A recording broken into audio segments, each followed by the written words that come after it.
नमो भगवते वासुदेवाय।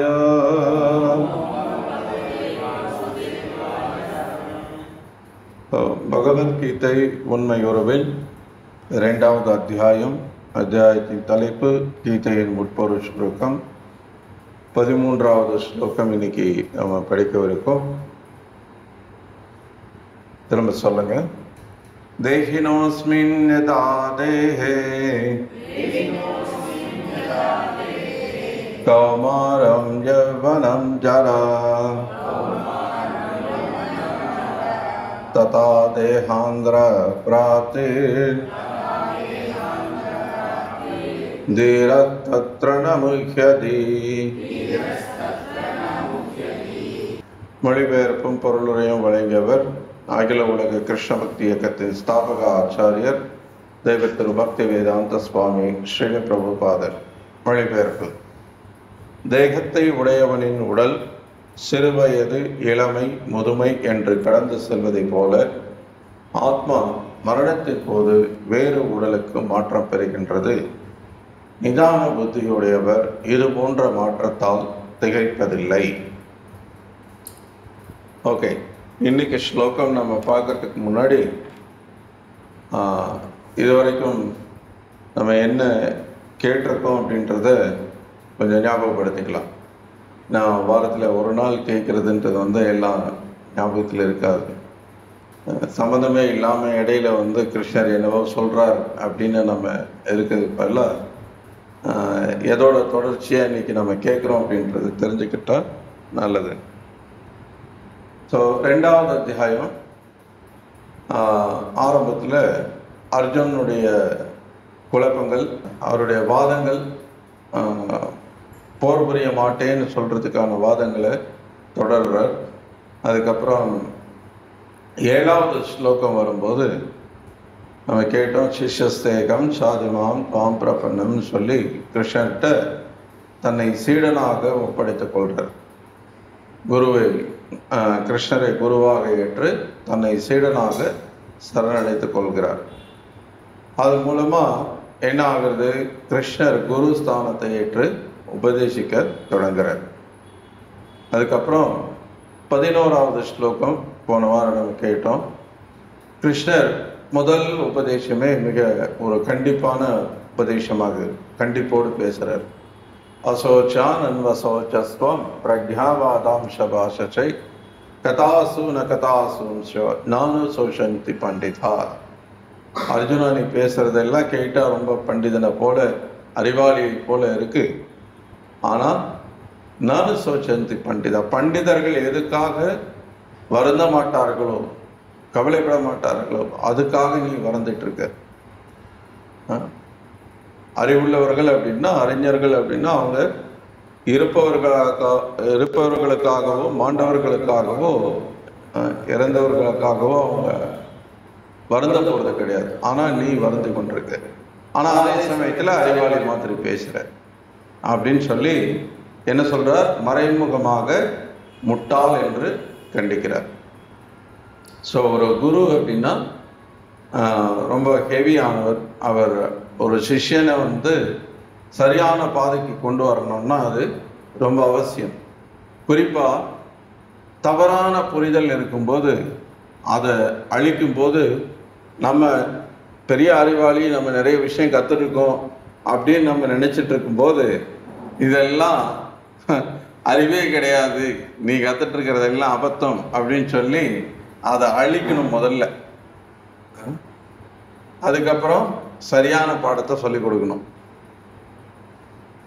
என்னாச்சுன்னா, ஐரோப்பாவில் ஒருத்தர் இந்த பியானோ கற்றுக் கொடுத்துட்டு இருந்தார். ஹார்மோனி மாதிரி பெருசாக இருக்கும் பாருங்க, இந்த பியானோ இசைக்கருவி கற்றுக் கொடுத்துட்ருக்கிறார். ஸோ முதல்ல ஒரு மாணவர் வந்தார். அவர்கிட்ட அந்த மாணவரை பற்றி கேட்குறார். அந்த மாணவர் சொல்கிறார், இது மாதிரி நான் ஏற்கனவே நானாக பல விஷயங்கள் கற்றுருக்கேன். நான் எனக்கு கிட்டத்தட்ட பாதி எனக்கு தெரியும், மீதியை எனக்கு சொல்லிக் கொடுங்க அப்படின்னு சொல்கிற மாதிரி வந்து தன்னை அறிமுகப்படுத்திக்கிட்டு தன்னுடைய பயணம் தன்னுடைய இதை பற்றி எல்லாம் சொல்லி அறிமுகப்படுத்திக்கிட்டார். ஹரே கிருஷ்ணன். இன்னொருத்தர் வந்தார். அவர் வந்து எனக்கு ஆசை இருக்குது, ஆனால் இதை பற்றி எனக்கு எதுவுமே தெரியாது, ஏன்னா எனக்கு இந்த கருவி பார்த்துருக்கனே ஒழிய இது எப்படி வாசிக்கணும் என்ன பண்ணணும் இதை பற்றி எனக்கு எதுவும் தெரியாது அப்படின்னு சொன்னார். அப்போது அவர் முதல்ல வந்தவர்கிட்ட வந்து நீங்கள் $200 கொடுங்க அப்படின்னாரு, உங்களுக்கு நான் பாடம் சொல்லி கொடுக்குறேன். ரெண்டாவதாக வந்தவர்கிட்ட நீங்கள் $100 கொடுங்க அப்படின்னாரு. முதல்ல வந்தவர் எனக்கு ஏற்கனவே பாதி தெரியும்ன்ற, எனக்கு அப்போ நீங்கள் குறைவாக தான் சொல்லிக் கொடுக்கணும், நீங்கள் என்கிட்ட கட்டணம் கம்மியாக தானே வாங்கணும், நீங்கள் என்கிட்ட அதிகமாக வாங்கி ஒன்றுமே தெரியாதவர்கிட்ட குறைச்சி வாங்குறீங்களே அப்படின்னாரு. அப்போ அவர் சொன்னார், நீ ஏற்கனவே தெரியும்னு நினச்சிட்ருக்க, ஏன்னா தெரியும்னு நினச்சிட்டு ஒரு ஆசிரியன்ட்ட ஒரு சீடன் வந்தால் அவனால் எதையும் கற்றுக்க முடியாது. முதல்ல நீ என்ன தெரியும்னு நினச்சிட்ருக்கியோ அதெல்லாம் தூக்கி வெளியில் எறியணும். ஸோ அது ஒரு வேலை. அதுக்கப்புறம் உனக்கு வந்து சரியான இசையை வந்து நான் சொல்லிக் கொடுக்கணும். ஏன்னா அப்போது எனக்கு 2 வேலை இருக்குது, ஆனால் அவருக்கு அப்படி கிடையாது. அவருக்கு ஒரே வேலை தான், அவருக்கு ஒன்றுமே தெரியாது, அவர் ஒத்துக்கிட்டார். ஸோ அதனால் அப்படின்ற மாதிரி, ஸோ அந்த மாதிரி தான் இங்கே வந்து நம்ம தெரியும்னு நினச்சிட்டு இருந்தோம் அப்படின்னா அப்போ குரு சொல்கிறது உள்ளே எதுவுமே போகாது. போனவர் சொன்னோம் இல்லையா, இப்போ ஒரு கிளாஸ் இருக்குது, அந்த கிளாஸ் நிறைய தண்ணி இருந்தது அப்படின்னா அதுக்கப்புறம் நம்ம எவ்வளோ ஊற்றுனாலும் அது வெளியில் தான் போயிட்டுருக்கும், உள்ளே போகாது இல்லையா. இப்போ அதே கிளாஸ் காலியாக இருந்ததுன்னா நம்ம ஊற்ற அது நிறையிற வரைக்கும் அது உள்ளே போய்கிட்டே இருக்கும். அது என்ன கெப்பாசிட்டி இருக்கோ அது வரைக்கும் அது உள்ளே ஏற்றுக்கிட்டே இருக்கும்.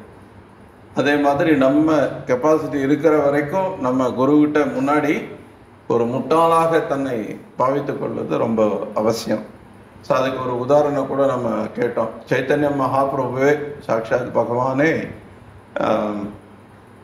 இந்த பக்தி நமக்கு எப்படி செய்கிறதுன்னு சொல்லிக் கொடுக்கறதுக்காக பக்த அவதாரமாக அவர் வந்தபோது வாரணாசியில் இந்த மாயாவாதி சன்னியாசிகள்லாம் வேதாந்த படிக்கிறோன்ற பேரில் அவங்க சைத்தன்ய மகாபிரபுவோட சங்கீர்த்தனத்தை வந்து ரொம்ப கடுமையாக விமர்சித்தாங்க. என்ன இது சென்டிமெண்ட்டாக நீங்கள் வந்து ஆடி பாடி வீதியில் எல்லாரும் முன்னாடியும் ஒரு சன்னியாசி அடக்க ஒடுக்கமாக உட்காந்து வேதாந்தா படிக்கிறத விட்டுட்டு இதை பண்ணிட்டு இருக்கீங்களே அப்படின்னு சொல்லி கடுமையாக விமர்சித்தாங்க. அப்போது என்னுடைய குரு என்னை வந்து ஒரு முட்டாள்னு சொல்லி, இந்த வேதாந்தா படிக்கிறதெல்லாம் எனக்கு ஒன்றும் ஏறப்போகிறது இல்லை, அதனால் நீங்கள் வந்து இந்த சங்கீர்த்தனம் பண்ணாலே போதும் அப்படின்னு சொல்லியிருக்கிறார். அப்படின்னு அஃப்கோர்ஸ் சைத்தன்ய மகாபிரபு முட்டாள் கிடையாது, ஆனால் இந்த வேதாந்த படிக்கிறதா நினச்சிட்டு இருந்த அந்த மாயாவாதிகள் முட்டாள்கள்ன்றதை மறைமுகமாக அவங்களுக்கு அறிவுறுத்தினார். ஸோ அது தொடர்ந்து அடுத்த ஸ்லோகத்தில் 12வது ஸ்லோகத்தில் கிருஷ்ணர் சொன்னார், நானோ நீயோ இங்கே இருக்கிற மன்னர்களோ கடந்த காலத்தில் இல்லாமல் இருந்தது கிடையாது, கடந்த காலத்தில் இருந்தோம், இப்போ இருக்கோம், எதிர்காலத்தில் இல்லாமல் இருக்க போகிறதும் இல்லை அப்படின்னு சொல்லி சொன்னார் இல்லையா. இப்போ அதன் மூலமாக கிருஷ்ணர் அர்ஜுனனுக்கு இந்த ஆத்ம ஞானத்தை உபதேசிக்க தொடங்கிட்டார். அப்படின்னா ஆத்மா அழிவு இல்லாதது, அழிய போறதுன்னு நீ எதை நினைக்கிறியோ அது இந்த சரீரம் மட்டும்தான், இந்த உடல் மட்டும்தான். அதனால நம்ம முன்னாடியே இருந்தோம், கடந்த காலத்தில் இருந்தோம், இப்போ இருக்கோம், எதிர்காலத்திலும் இருக்க போறோம். இந்த சரீரம் அழிஞ்சாலும் இருக்க போறோம். அதுவும் குறிப்பா மோட்சம் அடைஞ்ச கூட, பிரபாதருடைய பொருளுரையில் நம்ம கேட்கணும், மோட்சம் அடைஞ்ச பிறகும் கூட நம்ம தனித்தனியாகவே இருக்க போறோம், தனித்தன்மையோடவே இருக்க போறோம், நம்ம ஒன்றாகி போயிட போறோம், ஐக்கியமாக போறோம் அப்படின்றது ஒரு மிகப்பெரிய தவறான புரிதல் அப்படின்றத நம்ம கேட்டோம். அதை தொடர்ந்து இன்னைக்கு இந்த 13வது ஸ்லோகத்தில் இது ரொம்ப பிரபலமான ஒரு ஸ்லோகம். அடிக்கடி ஆச்சாரியர்கள் சில பிரபாதர் எல்லாரும் நிறைய மேற்கோள் காட்டியிருக்கக்கூடிய ஸ்லோகங்கள். அவங்களுடைய உபன்யாசங்களில், அவங்களுடைய புத்தகங்களில் நீங்கள் பார்த்தீங்கன்னா நிறைய மேற்கோள் காட்டியிருப்பாங்க. ஸோ இந்த ஸ்லோகம் ரொம்ப ஒரு அற்புதமான ஒரு ஸ்லோகம். ஸோ இதை படிச்சிருக்கோம். இதோட அந்த மொழிபெயர்ப்பை மறுபடியும் ஒரு தடவை படிக்கிறேன், கவனமாக கேளுங்க. தேகத்தை உடையவனின் உடல் சிறு வயது, இளமை, முதுமை என்று கடந்து செல்வதைப் போல ஆத்மா மரணத்தின் போது வேறு உடலுக்கு மாற்றம் பெறுகின்றது. நிதான புத்தியுடையவர் இது போன்ற மாற்றத்தால் திகைப்பதில்லை. இதில் 2 வார்த்தைகள் நம்ம கவனிக்க வேண்டியது ரொம்ப முக்கியம் இந்த ஸ்லோகத்தில். முதல் வார்த்தை தேஹி. அதே மாதிரி கடைசியில் இந்த முதல் வரியில் தேகா, தேகேன்னு இருக்கு, தேகா. ஸோ தேகி அப்படின்னா இந்த உடலுக்கு உரிமையாளர், இந்த உடலை உபயோகப்படுத்துபவர், இந்த உடலை பயன்படுத்துபவர். அப்படின்னா யார் இந்த உடலை உபயோகப்படுத்துகிறாங்க? ஆத்மா. அப்போ இந்த ஆத்மாவை குறிக்கிறது தான் தேகின்ற வார்த்தை. தேகி அப்படின்னா ஆத்மா. தேகா அப்படின்னா தேகம். நம்ம தமிழ்லையும் பரிச்சயமான வார்த்தை தான் இது. தேகம்னா சரீரம். சரீரம் வேறு, சரீரத்து உரிமையாளர் வேறு அப்படின்றத 2 வேறு வேறு விஷயங்கள்ன்றத இங்கே தெளிவுபடுத்தப்படுது. துரதிருஷ்டவசமாக இன்னைக்கு சமுதாயத்தில் மக்களுக்கு இந்த அறிவு கிடையாது, எங்கேயும் சொல்லி கொடுக்கப்படுறதில்லை. பள்ளிகளில், கல்லூரிகளில், பல்கலைக்கழகங்கள் எங்கேயும், வீட்லேயும் பெரியவங்களும் சொல்லி கொடுக்கறதில்லை. இன்றைக்கி அவங்களுக்கும் இது தெரியறது கிடையாது. ஏன்னா நாள் முழுக்க சீரியல் பார்க்குறதுக்கு அவங்களுக்கு நேரம் பத்த மாட்டேங்குது. அதனால் இன்னைக்கு இந்த அறிவு கிடையாது. அதனால் நம்ம கிருஷ்ணர்கிட்டேருந்து, பகவத்கீதையிலேருந்து இந்த மாதிரி பக்தி பயிற்சி செய்யக்கூடிய பக்தர்கள்ட்ட இருந்து தான் நம்ம கற்றுக்கொள்ள வேண்டிய அவசியம் இருக்குது. இங்கே மட்டும்தான் இந்த அறிவு கிடைக்கிறது. ஸோ இந்த தேகி தேகா இந்த 2 வித்தியாசம் புரிஞ்சிட்டோம்னா நம்ம ஆன்மீக வாழ்க்கையில் முன்னேற்றத்துக்கு நம்ம ஆயத்தமாயிட்டோம்னு அர்த்தம். இது புரியாமல் ஆன்மீக வாழ்க்கையில் நம்ம ஒருபடி கூட முன்னேற முடியாது. ஆன்மீகம் என்னென்னு தெரிஞ்சுக்கிறதுக்கே இது ரொம்ப அவசியம். அதாவது இந்த உடல் வேறு, ஆத்மா வேறுன்ற வித்தியாசம் முதல்ல நமக்கு தெரியணும். நம்ம இந்த உடல் தான் நம்ம அப்படின்னு நினச்சி இந்த உடலோடு நம்மளை அடையாளப்படுத்தி நம்ம வாழ்ந்து கொண்டிருக்கிறதுனால தான் இந்த உடலுக்கு என்ன நேர்ந்தாலும் அது நமக்கு நேர்ந்ததாகவே நம்ம அதனால் பாதிக்கப்படுறோம். இப்போ அர்ஜுனன் எப்படி, பீஷ்மா, துரோணர், கிருபாச்சாரியார் எல்லாம் இறந்து போயிட போகிறாங்க அப்படின்னு நினச்சி தானே வருந்துறான். அதனால தானே சண்டை போட மாட்டேன்னு சொல்கிறான். ஆனால் இப்போ நிலையில் அர்ஜுனனுக்கு இந்த தேகி தேக விபேதம், அதோட வித்தியாசம் புரியல. குழப்பத்தில் இருக்கிறதுக்கு காரணம் அதுதான். வாழ்க்கையில் நமக்கும் எல்லாருக்கும் குழப்பம் இருக்கு. அந்த குழப்பத்துக்கு காரணம் அடிப்படை ஆன்மீக அறிவான ஆத்ம ஞானம் இல்லாதது. ஸோ எப்படி அப்படின்னு கேட்டால் இங்கே கிருஷ்ணர் சொல்றார், கௌமாரம், யவனம், ஜரா, இந்த 3 வார்த்தைகள் சொல்றார். கௌமாரம் அப்படின்னா சிறு வயது, குழந்தை பருவம். யவனம் அப்படின்னா இளமை. ஜரா அப்படின்னா முதுமை. 3 பருவங்கள் கொடுக்கப்பட்டிருக்கு: சிறு வயது, இளமை, வயோதிகம். இந்த 3ம் எதுக்காக சொல்லப்பட்டிருக்குன்னா, இப்போ இந்த பருவங்களை நம்ம கூர்ந்து கவனித்தோம் அப்படின்னா, சிறு வயதில் நமக்கு இருந்த உடல் இப்போ இங்கே நம்ம யாரும் சிறு வயதில் இல்லை. இப்போ நம்ம உடல் எல்லாம் மாறி போயிடுச்சு இல்லையா? சிறு வயதில் இவ்வளோதான் இருந்தது நம்ம உடல் இல்லையா? அல்லது இவ்வளோ, அதிகபட்சமாக இவ்வளோ. அதுக்கப்புறம் என்ன ஆயிடுச்சு, இந்த உடல் மாறிடுச்சு. நம்ம வளர்ந்துருச்சுன்னு சொல்கிறோம், ஆனால் உண்மை என்னன்னா மாறுது. இன்னைக்கு விஞ்ஞானம் கூட, மருத்துவ விஞ்ஞானம் கூட சொல்கிற ஒரு கருத்து என்ன அப்படின்னா, நம்ம உடலில் இருக்கக்கூடிய செல்களால் ஆனது இந்த உடல் அப்படின்றத நமக்கு தெரியும் இல்லையா? நிறைய எண்ணிலடங்காத செல்கள் இருக்குது. அந்த செல்களால் தான் இந்த உடல் அப்படின்னு சொல்கிறோம். இப்போ இந்த செல்கள் என்ன ஆகுறது அப்படின்னா, விஞ்ஞான குறிப்பு சொல்கிறது, ஒரு 7 வருஷத்துக்கு ஒரு முறை நம்ம உடலில் இருக்கக்கூடிய செல்கள் எல்லாம் முற்றிலுமாக மாறுது அப்படின்றாங்க. இப்போ அவங்க என்ன சொல்கிறாங்கன்றது நம்ம அதிகாரப்பூர்வமாக ஏற்றுக்கொள்ளணுன்றது இல்லை. இருந்தாலும் நம்ம ஒரு புரிதலுக்காக அதை நம்ம மேற்கோள் காட்டுறோம். ஆனால் சாஸ்திரம் நமக்கு என்ன சொல்கிறதுன்னா, உடலானது மாறிக்கிட்டே இருக்குது. சிறு வயதில் இருந்த உடல் இப்போ இல்லை, இப்போ இருக்கிற உடல் வயோதிகத்தை அடையும் போது இருக்க போகிறதில்லை, மாறி போயிடுது. இப்போ உதாரணத்துக்கு நம்ம எல்லாருக்குமே இருக்கிற ஒரு அனுபவம் என்ன, நம்ம யாரையாவது ஒரு 20-30 வருஷத்துக்கு முன்னாடி பார்த்துருக்கோம், பழகியிருக்கோம். ஆனால் ஒரு 30 வருஷமாக தொடர்பே இல்லை. ரொம்ப நாள் நம்ம அவரை பற்றி கேள்விப்படல, அவரை பார்க்கல. ஆனால் ரொம்ப நாளுக்கு அப்புறம் ஒருத்தரை பார்க்குறோம், வழியில் அவர் கூட பேசுகிறோம், பழகிறோம். பார்த்தபோது நமக்கு அவர் யாருன்னு புரியல. ஏன்னா உடல் மாறி போச்சு. 30-40 வருஷம் அப்படின்னா முற்றிலும் உடலெல்லாம் மாறி இருக்கும். உடனே அடையாளம் கண்டுபிடிக்கிறது கஷ்டம். அதுவும் இன்னும் கொஞ்சம் அதிக நாள் ஆயிடுச்சு. ஒரு 50-60 வருஷம்னா இப்போ என்ன, ஏன்னா 50 வருஷத்துக்கு முன்னாடி பார்த்தீங்கன்னா சின்ன குழந்தையா இருந்திருப்பேன். ஏன்னா இப்போ குழந்தைய பார்த்துட்டு இப்போ என்னை பார்த்து அடையாளம் கண்டுபிடிச்சிட முடியுமா? நம்ம பார்த்த குழந்தை தானே, முடியாது. அல்லது 5 வயசில் 10 வயசில் பார்த்துட்டு இப்போ என்னை பார்த்தா உங்களுக்கு அடையாளம் தெரிஞ்சிடுமா? தெரியாது. ஆனால் அதே இப்போ உங்ககிட்ட நான் பேசிகிட்டு இருக்கேன். பேசும்போது, சார் உங்களுக்கு ஞாபகம் இருக்கா, நம்ம இங்கே சேலத்தில் இது மாதிரி ஒரு நிகழ்ச்சி நடந்தது, கிருஷ்ண கத்தான்னு, எஸ்பிசி பவன் பில்டிங்கில்.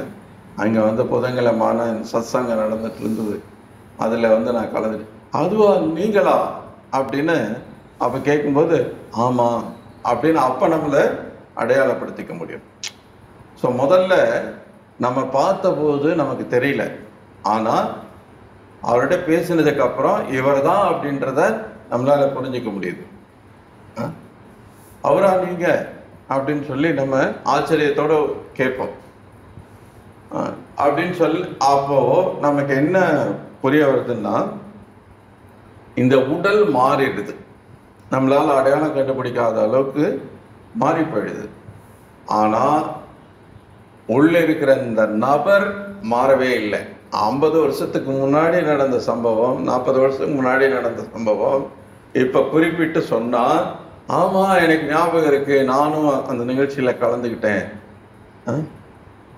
அதில் நீங்களும் கலந்துக்கிட்டீங்களா அப்படின்னு உங்கள் பேரை சொல்லி அறிமுகப்படுத்திட்டு பேசும்போது நமக்கு அடையாளம் கண்டுகொள்ள முடிகிறது. அப்போ உள்ளே இருக்கிற நபர் நம்ம மாறல, இந்த உடல் மாறுது. இப்போ உடல் மாற்றத்துக்கு உட்பட்டது. உடலுக்கு உரிமையாளராக இருக்கிற ஆத்மா மாறாதது.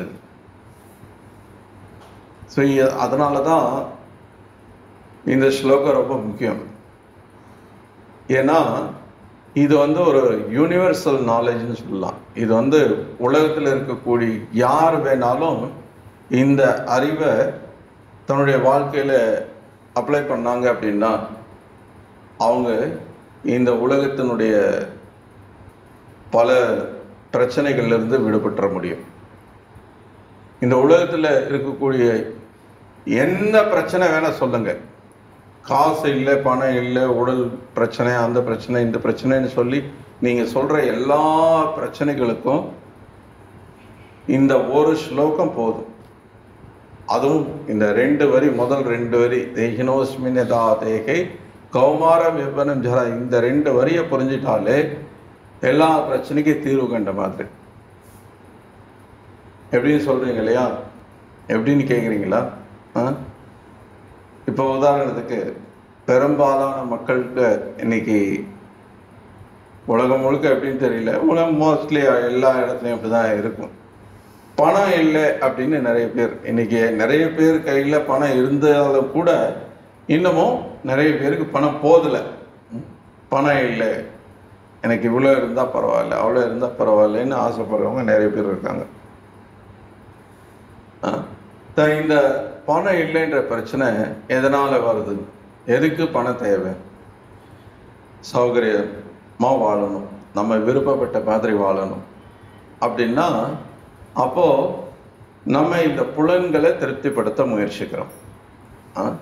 நம்ம ஏசி வேணும், ஃப்ரிட்ஜ் வேணும், வாஷிங் மிஷின் வேணும், அது வேணும், இது வேணும், எல்லா இயந்திரங்களும் எல்லா வசதிகளும் வேணும் அப்படின்னும் போது அப்போது இன்னும் சௌகரியமாக வாழணும்னு நினைக்கிற போது என்ன அர்த்தம்? இந்த புலன்களை திருப்திப்படுத்த பார்க்கணும். நம்ம கஷ்டப்படக்கூடாது, ஆனால் அதுக்காக நம்ம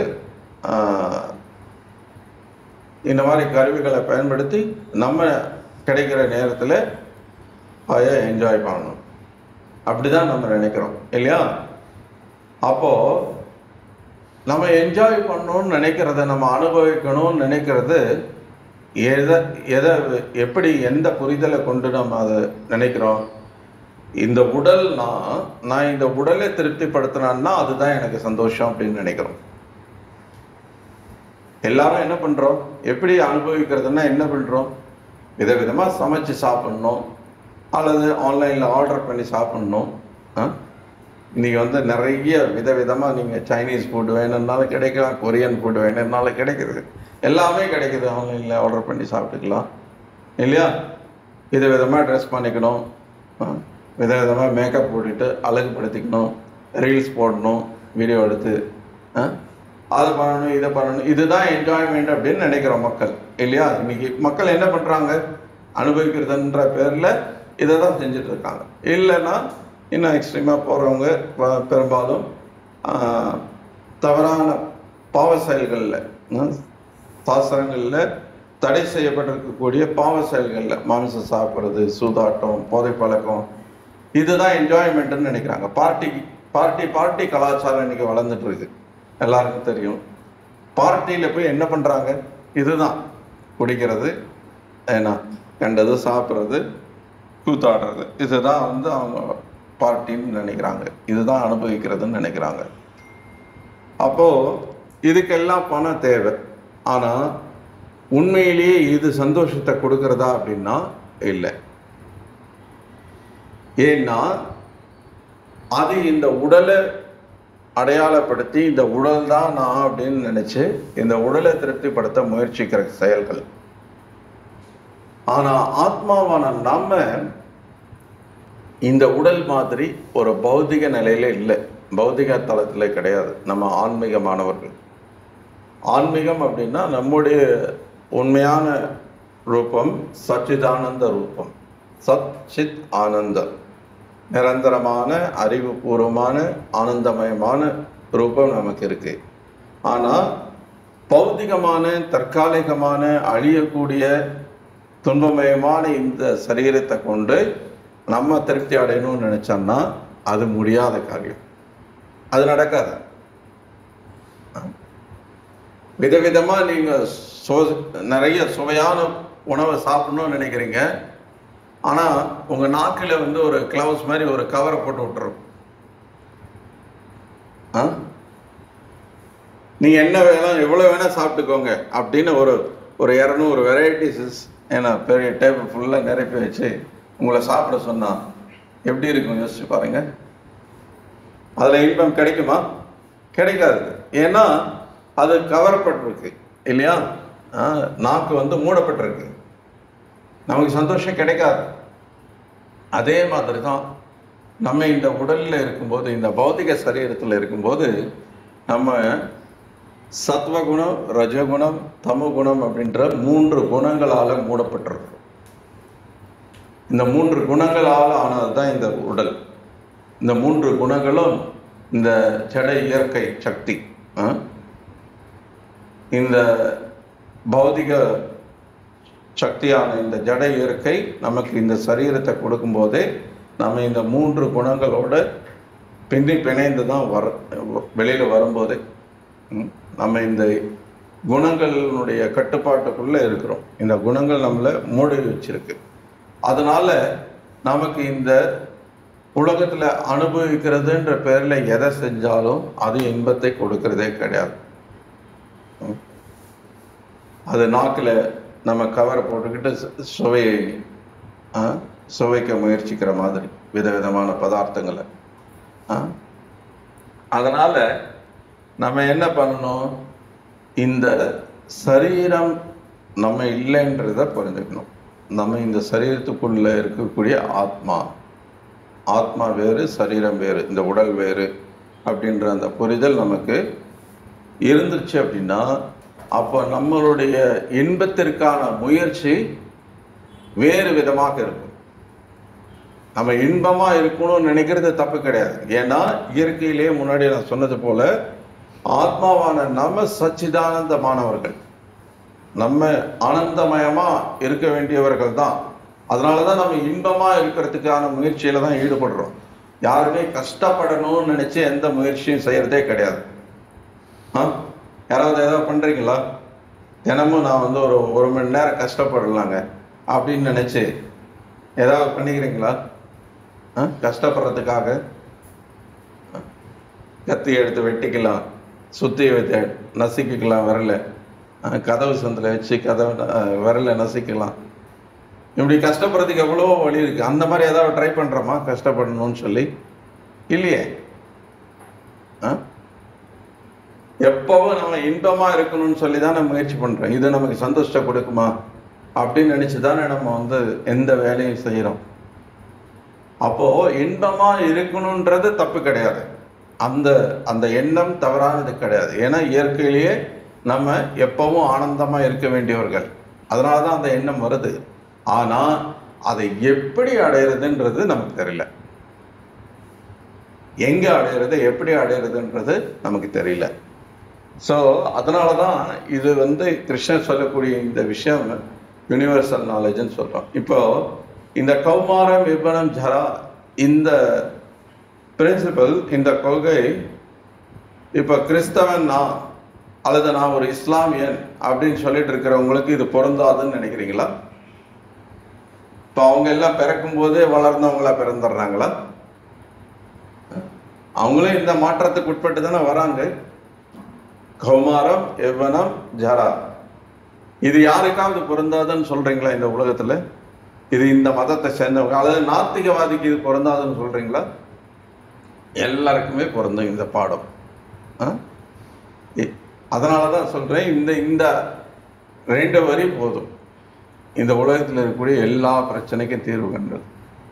இப்போ இந்த 2 வரியை புரிஞ்சுக்கிட்டோம் அப்படின்னா இந்தியா பாகிஸ்தான் என்ற பிரிவு தேவையா? பிரிவினை இருக்குமா?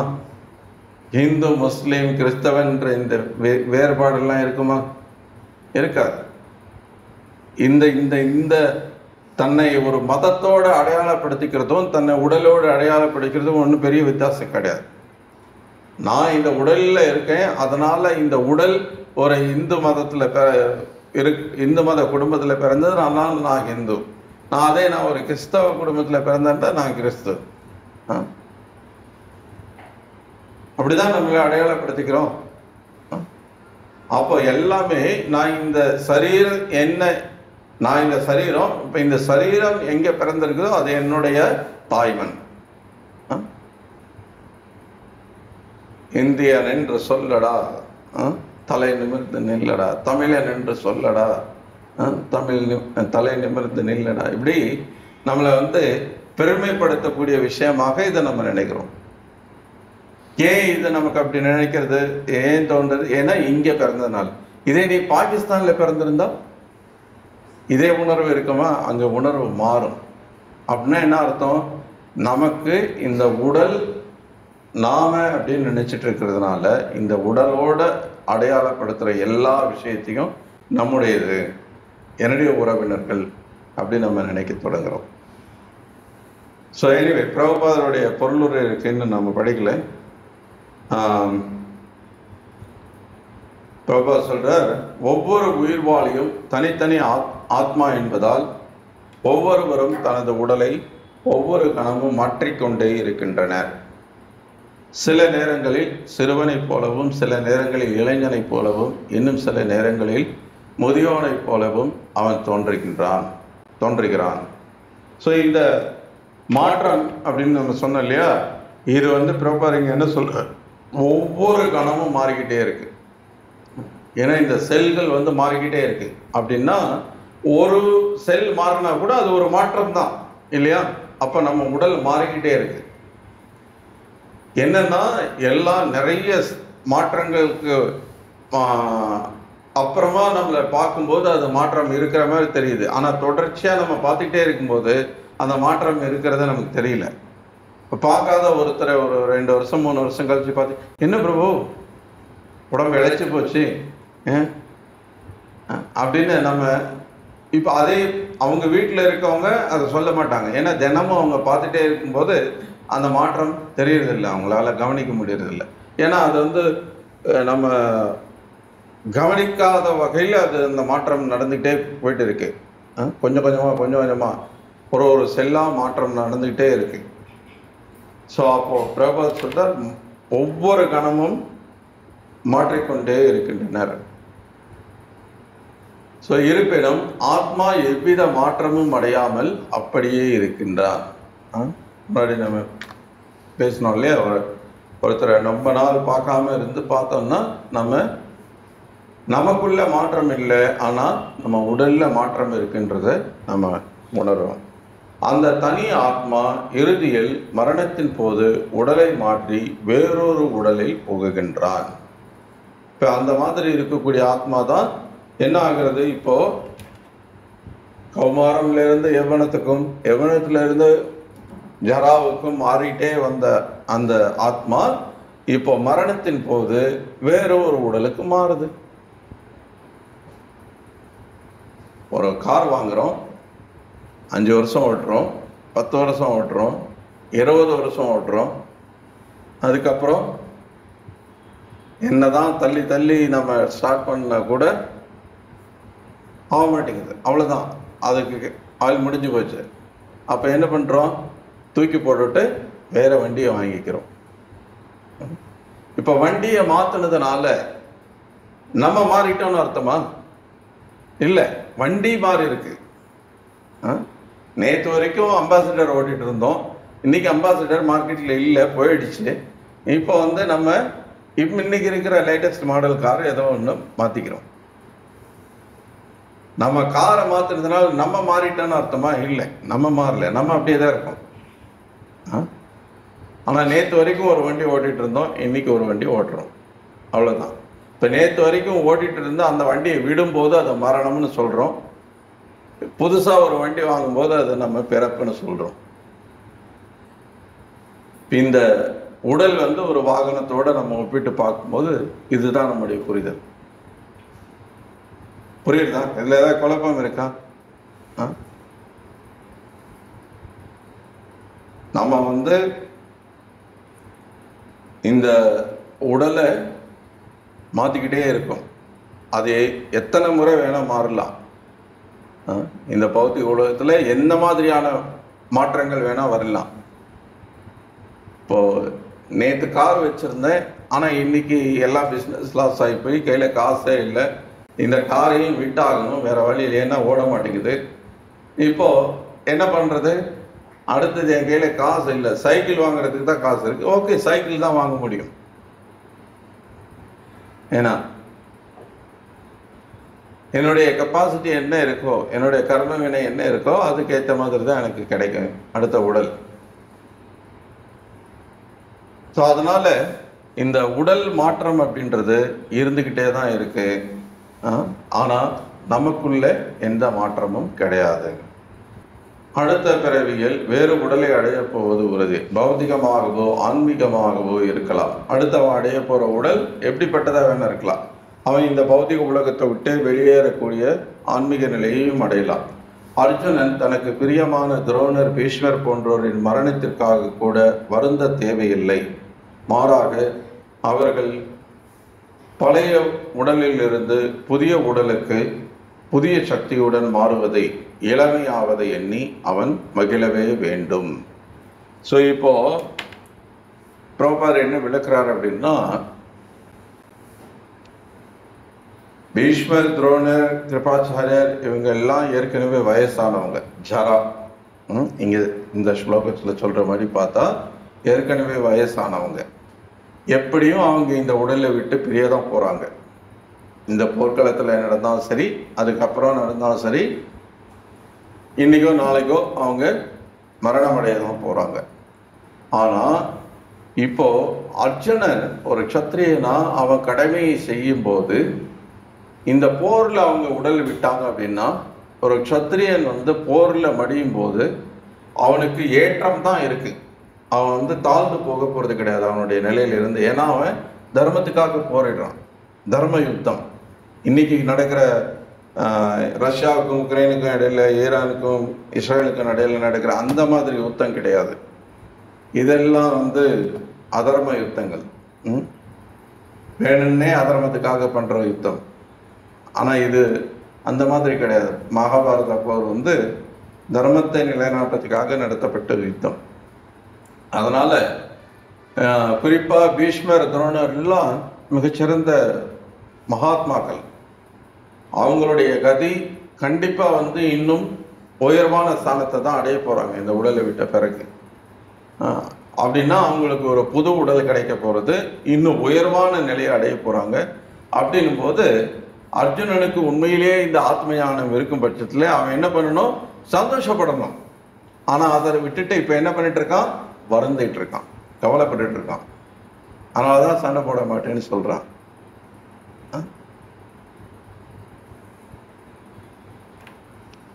ஸோ இத்தகைய உடல் மாற்றங்கள் தனது வாழ்வில் செய்த செயல்களுக்கேற்ப பலதரப்பட்ட இன்ப துன்பங்களை அடைய ஒருவனுக்கு உதவுகின்றன.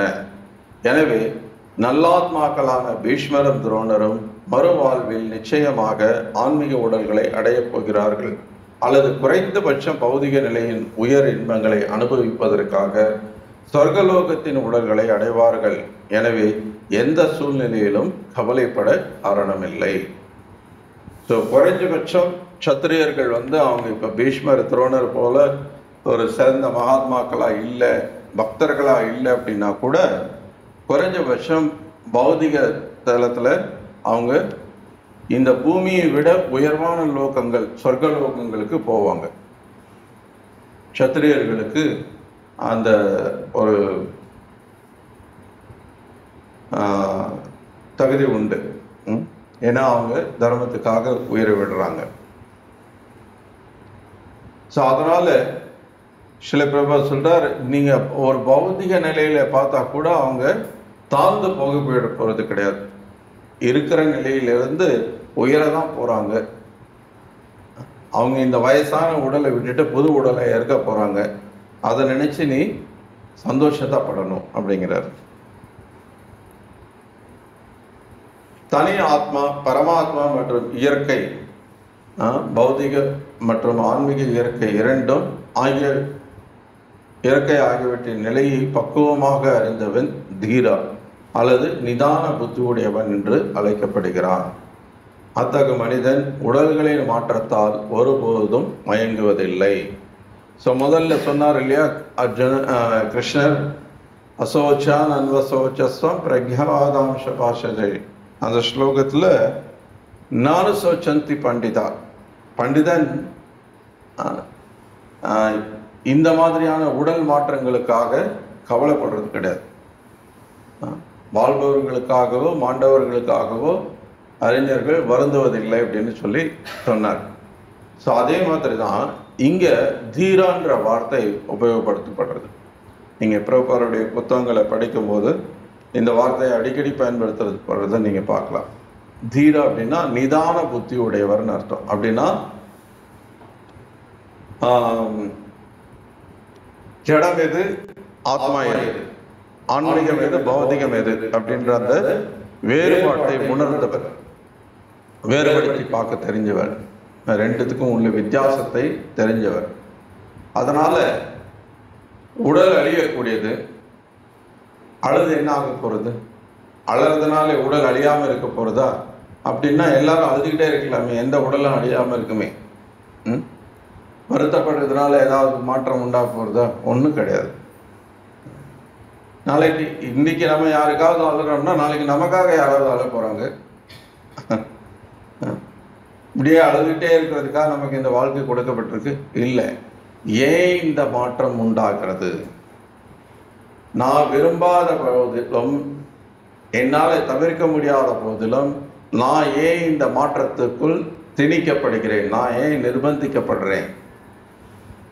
ஏன் எனக்கு இப்படிப்பட்ட ஒரு சரீரம்? இந்த மாற்றத்துக்கு உட்பட்ட நான் நிரந்தரமா வாழணும்னு தான் நினைக்கிறேன். எனக்கு அதுதான் விருப்பம்.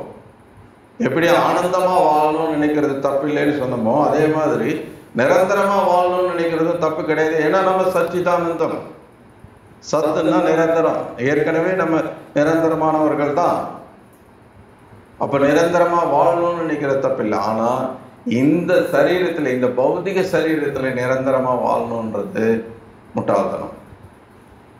ஏன்னா இது பௌத்திகம், ஏன்னா இது அழியக்கூடியது, இதோட இயற்கையே அப்படிப்பட்டது. இது தற்காலிகமானது, இது துன்பமயமானது. அனித்யம் அசுக்கம் லோகம்னு கிருஷ்ணர் சொல்றார். பின்னாடி வரக்கூடிய அத்தியாயத்தால் நம்ம பார்க்கலாம். துக்காலயம் அசாஸ்வதம்னு சொல்றார். அப்போ இந்த உடலுக்குள்ள இருந்துட்டு நம்ம நிரந்தரமா வாழணும்னு நினைக்கிறது சரியல்ல. ஆத்மாக்கள் அனைத்தும் ஒன்றே என்னும் மாயாவாத கருத்தை ஏற்க முடியாது. ஏனெனில் ஆத்மாவை சிறு துண்டுகளாக வெட்ட முடியாதது.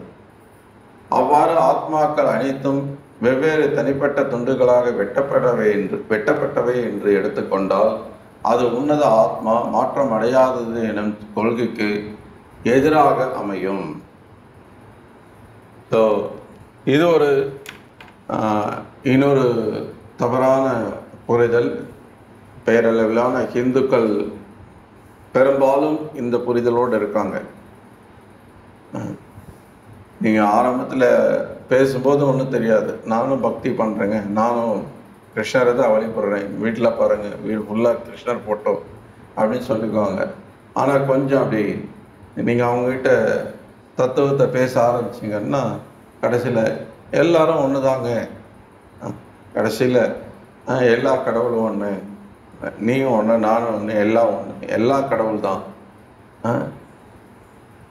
அகம் பிரம்மாஸ்மி, சிவோஹாம், இப்படிலாம் வார்த்தைகளை இந்த மாயாவாதிகள் பயன்படுத்தி மக்களை குழப்பி கொண்டிருக்காங்க. மக்களும் அதுதான் பெரிய தத்துவம்னு நினச்சிட்டு அதில் குழப்பி போயிருக்காங்க. ஆனால் இது எதுவும் உண்மை கிடையாது. நம்ம எல்லாரும் ஒன்றுன்றதும் சரி கிடையாது, நம்ம எல்லாரும் கடவுள் அப்படின்றதும் சரி கிடையாது.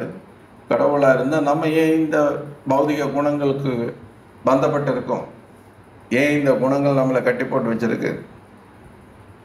ஏன் நம்ம துன்பத்துக்கு உள்ளாகிறோம்?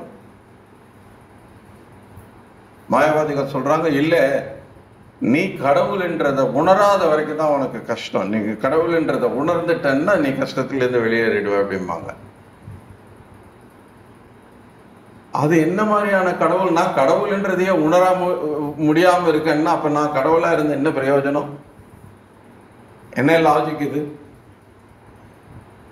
நான் கடவுள்னா அது எனக்கே தெரியல அப்படின்னா அதை உணர்றதுக்கு எனக்கு ஒருத்தர் சொல்லிக் கொடுக்கணுமா? அப்ப நான் என்ன மாதிரியான கடவுள்? இந்த போலி அவதாரங்கள்ல ஒருத்தர் வந்து சொன்னார். அவர் அவரோட ஃபேமஸ் ஸ்டேட்மெண்ட் என்ன தெரியுமா? நான் கடவுள்னு சொல்றதுக்காக வரல, நீங்க கடவுள்னு சொல்றதுக்காக வந்தேன் அப்படின்னு. இப்ப இங்க யார் முட்டாள்? என்ன நீ கடவுள்னு சொல்லி எனக்கு கடவுள்ன்றதே தெரியலேன்னு சொல்லி என்ன முட்டாள் நீ சொல்ல வரியா? இல்ல கடவுளுக்கே ஞாபகப்படுத்துற வேணாம் அப்படின்னு சொல்லி நீ ஒன்ன முட்டாள் ஆக்கிக்கிறியா? புரியுதா? இப்ப கடவுளுக்கே ஞாபகப்படுத்துற ஒருத்தன்னா அப்ப அவன் முட்டாளாதான் இருக்கணும். கடவுளை விட மேலானவங்க யாருமே கிடையாது. ஆனா கடவுளுக்கு ஞாபகப்படுத்த ஒருத்தர் வந்திருக்கான் பாருங்க அப்படின்னா, அப்படி நினைக்கிறான்னா அவன் எவ்வளவு பெரிய முட்டாளா இருக்கணும்? இல்ல கடவுளே தெரியாம இருக்கிறாரு, நான் தான் கடவுள் அப்படின்றது தெரியாம இருக்கிறாரு அப்படின்னா அவர் என்ன மாதிரியான கடவுள்? அப்ப நீ என்ன மறைமுகமா முட்டாள்னு சொல்ற? ஏன்னா நீ கடவுள், உனக்கே கடவுள்னு நீ தெரிஞ்சுக்காம இருக்க அப்படின்னு. ஸோ அதனால் இந்த மாதிரி நிறையா தவறான புரிதல் இன்னைக்கு மக்கள் மத்தியில் பரவி இருக்கு. இது வந்து நிறைய இந்த மாதிரி அதிகாரப்பூர்வமான அங்கீகரிக்கப்படாத இந்த பேரளவிலான ஆன்மீகவாதிகள் தற்பெருமைக்காக, பெயர் பதவி புகழுக்காக, பௌதிக விஷயங்களுக்காக தன்னை வந்து அவங்களா மகாத்மாக்கள் அல்லது ஏன்னா பரமஹம்சர்கள் அப்படின்ற பேரில் வந்து தன்னை விளம்பரப்படுத்தி கொண்டவர்கள். அங்கீகரிக்கப்பட்ட சீட பரம்பரையில் வரக்கூடிய ஆச்சாரியர்கள் யாரும் இப்படி அபத்தங்களை பேச மாட்டாங்க. பகவத்கீதை என்ன சொல்றது, பாகவதம் என்ன சொல்றது, சாஸ்திரத்தை அடிப்படையாக கொண்டு உபநிஷத்துக்கள் என்ன சொல்றது. ஏன்னா நீங்க ஆன்மீகம்னு எந்த ஒரு விஷயத்தை தெரிஞ்சுக்கணும்னாலும் அது சாஸ்திரத்தின் அடிப்படையில் தான் தெரிஞ்சுக்கிறோம். அப்ப சாஸ்திரம் நமக்கு என்ன முடிவாக சொல்றது, சாஸ்திரத்தினுடைய முடிவு என்ன அப்படின்றத நம்ம பார்க்கணும். அதை விட்டுட்டு நம்மதான் எதையாவது மனதில் தோணுனதை எல்லாம் உளறிட்டு இருக்கோம் அப்படின்னா அது ஆன்மீகம் ஆயிட முடியாது. இன்னைக்கு மக்கள் அந்த மாதிரி தான் விரும்புகிறாங்க. மக்களுக்கு வந்து எந்த புரிதலும் வந்துடக்கூடாது. ஒருத்தர் இந்த மாதிரி ஒரு சுவாமிஜி பேரை சொல்ல விரும்பல, அவரோட ஒரு 3-4 உபன்யாசம் வந்து உபநிஷத்துலேருந்து பேசுகிறார். இங்கே ஒரு கல்யாண மண்டபத்தில் ஒரு நிகழ்ச்சி நடந்தது சில வருடங்களுக்கு முன்பு. அந்த நிகழ்ச்சியில் ஒருத்தர் கலந்துக்கிட்டவர் வந்து சொன்னார், சுவாமிஜி ரொம்ப அற்புதமாக பேசினார், சூப்பராக பேசினார், அவ்வளோ அருமையாக இருந்தது அப்படின்னு. சரி, அவன் பக்தர் ஒருத்தர் கேட்டார், சரி என்ன சொன்னார் அப்படின்னு சொல்லுங்க அப்படின்னா, அதெல்லாம் வந்து நம்ம தலைக்கு மேலே இருக்கிற விஷயங்க, அதெல்லாம் நமக்குள்ளெல்லாம் புரியாது. நமக்கு புரியாத விஷயத்த பேசியிருக்கிறாரு, ஆனால் சூப்பராக பேசியிருக்கிறாரு, அற்புதமாக பேசியிருக்கிறாருன்றீங்க அப்படின்னா அது எப்படி அற்புதமாக இருக்க முடியும், அது எப்படி சூப்பராக இருக்க முடியும்? உங்களுக்கு இன்னுமே புரியாத அளவுக்கு பேசியிருக்கிறாருன்னா அப்போ அது பேசி என்ன பிரயோஜனம்? Soul above our head, Swamiji, we can't understand அப்படிங்கிறார். அவர் ரொம்ப பெருமையாக அதை சொல்லிக்கிறாரு. அதெல்லாம் நம்ம தலைக்கு மேலே இருக்கிற விஷயம், அதில் நம்ம புரிஞ்சிக்க முடியாது. அப்போ அந்த சுவாமிஜியோட வேலை என்ன? அவர் எதுக்கு அப்போ அந்த 3 நாள் கிளாஸ் எடுக்கணும்? யாருக்குமே எதையுமே புரியாத பேசிட்டு போகிறதுக்கு அவர் என்ன அதுக்கு எதுக்கு பேசணும்?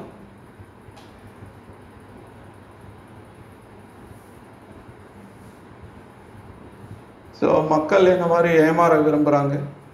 ஸோ ஏமாத்துறவங்க வந்துட்டு போயிட்டு இருக்காங்க.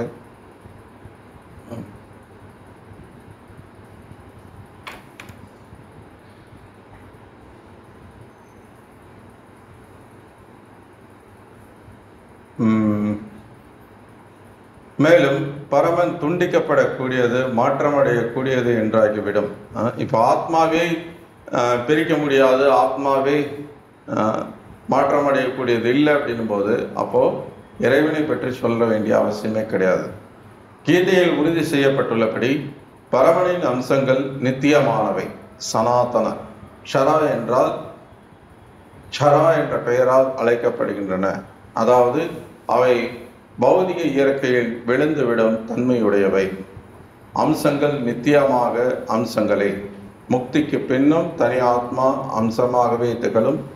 இருப்பினும் முக்தி அடைந்த பின் அவன் பரமபுருஷ பகவானுடன் ஆனந்தம் அறிவும் நிறைந்த நித்திய வாழ்வை வாழ்கிறான். ஒவ்வொரு தனிப்பட்ட உயிர்வாளியின் உடலிலும் வீட்டிருக்கும் பரமாத்மாவிற்கு பிரதிபலிப்பு கொள்கையை உபயோகப்படுத்த முடியும்.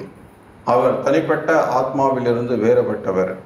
வானம் நீரில் பிரதிபலிக்கப்படும் போது சூரியன், சந்திரன் மற்றும் நட்சத்திரங்களும் பிரதிபலிக்கின்றன. நட்சத்திரங்களை உயிர்வாளிகளுக்கும் சூரியனையோ சந்திரனையோ முழுமுதற் கடவுளுக்கும் ஒப்பிடலாம்.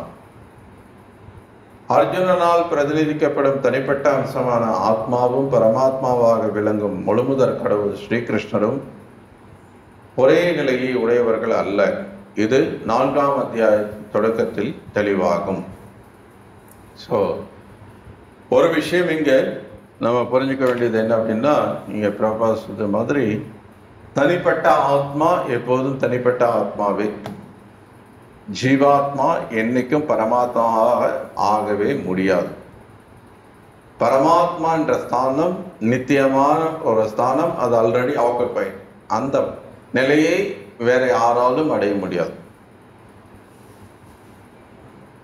பிரபாதர் அமெரிக்காவில் போய் பிரச்சாரத்தை தொடங்கின சமயத்தில் டிரான்ஸ்ரெண்டல் மெடிடேஷன் ஒரு இயக்கம் வந்து அங்கே பிரபலமாயிட்டு இருந்தது. அவங்களோட விளம்பரம் என்ன அப்படின்னா, நீங்கள் இவ்வளோ டாலரை பே பண்ணுங்க, ஒரு அமௌண்ட், அது எனக்கு எவ்வளோன்னு ஞாபகம் இல்லை, நீங்கள் இவ்வளோ அமௌண்ட் பே பண்ணீங்க அப்படின்னா 6 மாதத்தில் நீங்கள் கடவுள் ஆகிடலாம்.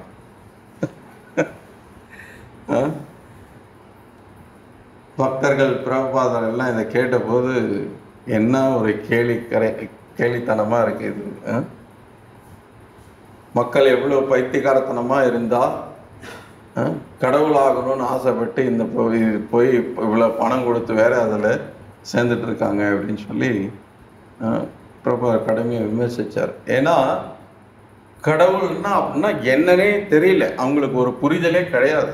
கடவுள் பற்றின வரையறை உங்களுக்கு முதல்ல தெரிஞ்சது அப்படின்னா யார் கடவுள் ஆக முடியாதுன்றதே தெரிஞ்சு போயிடும். அப்படின்னா உங்களுக்கு கடவுள்னா யாருன்னே தெரியல. ஒருத்தர் உங்களை கடவுள் ஆக்குறேன்னா உடனே பணத்தை கொடுத்துட்டு போய் சேர்ந்துடுறீங்க. என்னது, எப்படி ஒருத்தர் கடவுள் ஆக முடியும்? ஜீவாத்மாவான நம்மளுடைய ஸ்வரூப நிலை ஜீவாத்மாவாக இருக்கிறது தான். நம்ம முக்திக்கு பின்னும் கூட வைகுண்டத்துக்கே போனாலும் அங்கேயும் நம்ம தனிப்பட்ட ஜீவாத்மாவாக தான் இருக்க போகிறோம். அங்கே போய் நம்ம பரமாத்மாவாக ஆகிட போகிறது கிடையாது. ஸோ அதனால் அர்ஜுனனும் கிருஷ்ணரும் ஒரே நிலையில் கிடையாது. அதனால தான் இங்கே கிருஷ்ணர் அறிவுரை கொடுக்குறார், அர்ஜுனன் அறிவுரையை ஏற்கக்கூடியவனார். ஸோ பிரபர் தொடர்ந்து சொல்கிறார், அர்ஜுனன் கிருஷ்ணருக்கு சமமானவர் என்றாலோ, கிருஷ்ணர் அர்ஜுனனை விட உயர்ந்தவர் அல்ல என்றாலோ, கற்பிப்பவர் கற்பவர் என்னும் அவர்களது உறவு அர்த்தமற்றதாகிவிடும். புரியுது? இப்போ எல்லாம் ஒன்று அப்படின்னு மாயாவாதிகள் சொல்கிற மாதிரி இப்போ எடுத்துக்கிட்டோம்னா, இப்போ அர்ஜுனனும் கிருஷ்ணரும் ஒன்று தான். அப்போ எதுக்கு ஒருத்தர் அறிவுரை சொல்லணும், ஒருத்தர் அதை ஏற்றுக்கணும்? இப்போ எல்லாரும் ஒன்று அப்படின்னா அப்போ நம்ம இங்கே ஒருத்தர் பேசி மற்றவங்க கேட்கறதுக்கு அர்த்தமே இல்லாமல் போயிடுது இல்லையா? குரு சிஷ்யன்றதுக்கு அர்த்தமே இல்லை, ஆசிரியர் மாணவன்றதுக்கு அர்த்தமே இல்லாமல் போயிடுது. ஏன்னா எல்லாரும் ஒன்று. அப்புறம் எதுக்கு ஒருத்தர் சொல்லிக் கொடுக்கணும், மற்றவங்க கேட்கணும்? அதை அப்படின்னா எல்லாரும் ஒன்று இல்லை. நம்ம இன்னொருத்தர் இருந்து கற்றுக்குறோம் அப்படின்னா அப்போ அவங்கள விட நம்ம கீழான நிலையில் தான் இருக்கோம், நம்ம சமமாக இல்லை. அறியாமை சக்தியில் மயங்கக்கூடியவர்கள் என்றால் ஒருவர் கற்பிக்க மற்றவர் கற்றுக்கொள்ளும் அவசியமே இல்லை. அத்தகைய உபதேசங்கள் பயனற்றவை. ஏனெனில் மாயையினால் கற்றுக்கொள்ளும் அவசியம், மாயையினால் பிணைக்கப்பட்டுள்ள எவரும் அதிகாரம் பெற்ற ஆசிரியராக முடியாது. எனவே மாயையால் மயக்கப்படும் மறதியுடைய ஆத்மாவான அர்ஜுனன் என்னும் உயிர்வாளியை காட்டிலும் முழுமுதற் கடவுளான பகவான் கிருஷ்ணர் உயர்வானவர் என்பது ஏற்றுக்கொள்ளப்பட்டாக வேண்டும். ஸோ உடல் வேறு, ஆத்மா வேறு. உடல் அழியக்கூடியது, ஆத்மா நிலையானது, ஆத்மா ஆன்மீகமானது, உடல் பௌத்திகமானது. நாம் இந்த உடல் அல்ல, ஆத்மா.